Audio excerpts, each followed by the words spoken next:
Hello and welcome. I'm Abigail Opiah, and today I'm coming to you live from the Tech Capital's APAC Forum in Singapore. We're at the lovely Capella. We've got industry leaders right now, and currently joining me is Morgan Laughlin, Global Head of Data Center Investments at PGIM Real Estate. Thank you so much, Morgan, for joining me. Tell me one key insight that you found interesting on your panel session. Well, in all fairness, we talked quite extensively before the panel, so I wasn't surprised by anything anyone said on the panel itself. I think that the most interesting, well, some of the most interesting topics that we discussed and shared views on relate to sort of the evolution of the industry specific to the impact of AI and the demand growth, not only in absolute terms, but also in location. So latency agnostic, and also a low latency, in the discussion we had around how do we see demand growth going forward as we move increasingly towards an inference requirement on top of the training requirements that we see dominating the AI demand space now. So I think it's so fundamental to the value equation and the investment disciplines and thesis that we're making around the space that's a really critical topic to understand or to take a view on, and which is probably a better way to say it, is to take a view on it, because nobody really knows the answer at the moment. Yeah, because that would have been my next question. Do you have an inkling? But I guess in general, no. But what I did find interesting that I wanted to specifically ask you about was supply and demand imbalance. How do you see that evolving over the next 5 to 10 years, especially with hyperscale demand? Yeah. So we focus particularly on the low latency sector, and the reason for that is because to us it's the most obvious, it's the area where supply is the least elastic and therefore can absorb a lower demand growth than what we might be projecting at the moment. So again, it's very crystal balling into the future, because the industry is evolving so rapidly. Is growth this? Is it this? Is it this? Very, very difficult to predict. But we feel that in that low latency space, because supply is so tight, that even if you have an underperformance relative to your expectation on demand growth, you're still going to be okay. You contrast that with the what we call latency agnostic locations, which are primarily focused on training. There's a lot more elasticity in that space, particularly over the longer term, as self-generation, small modular nuclear, other incremental power generation comes on board. You're going to see continued growth in powered land availability in those latency agnostic locations, in high latency locations. As a result, it's much harder to predict what would happen if you felt, or be comfortable, better way to say it is, it's much harder to be comfortable if there were a lessening of that very strong demand profile that people are projecting right now, because again, your supply is much more elastic. So we remain very focused on that low latency space simply because of the supply story. There's still a big element of risk and of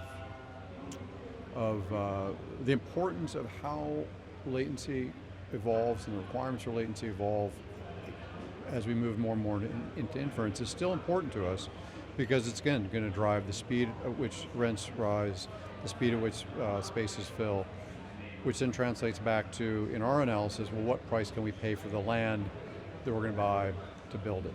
And if we assume a lease-up rate that's materially faster and a materially higher revenue level, rent level, than what eventuates, then we could end up, overpaying for land. So it's absolutely critical to not get that wrong, not get wrong your demand profile.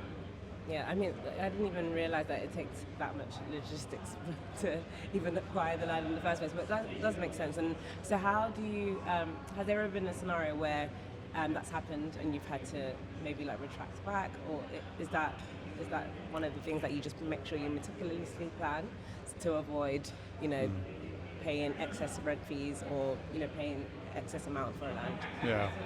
So, knock on wood, wherever, somewhere. I mean, we haven't had any issues to date from the perspective of having acquired a site or felt like that underperformed or that we felt we'd overpaid for. And that's, again, because I think to date, it's been much easier to predict how that demand profile is going to evolve relative to supply. And we also have been able to acquire land either directly or with partners, in many cases under a different market environment where rents were lower. So to date, absolutely no issues at all. As we look forward, again, with a lot of new capital coming into space, with people making very different assumptions on what growth in demand is going to look like and the resulting growth in rents, then it just becomes a more challenging question as to what's the right price to pay for that land.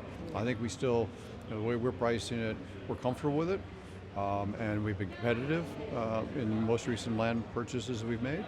So at the moment, not an issue, but if as an investor, you're always thinking about what's my risk, how do I manage the risk.